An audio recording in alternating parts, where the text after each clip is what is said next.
Legislative IQ. Increase your legislative intelligence with Florida's policy, budget, and campaign monitoring service. Subscribe today at legislativeiq.com.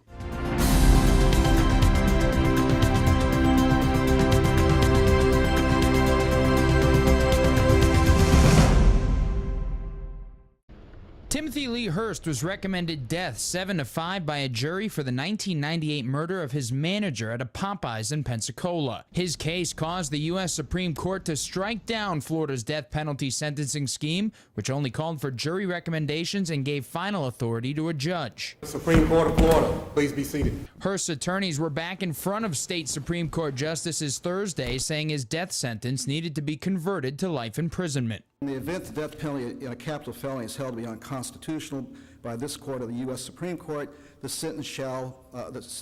court shall sentence such person to life imprisonment.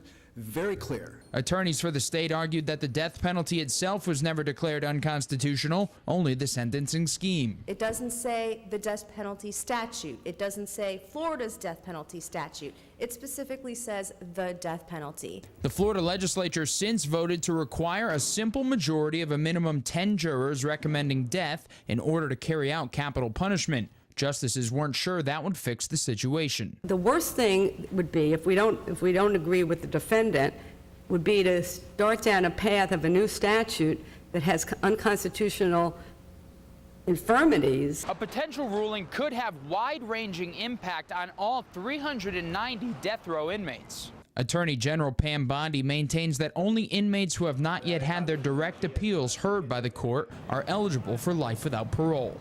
Reporting in Tallahassee, I'm Matt Gelka.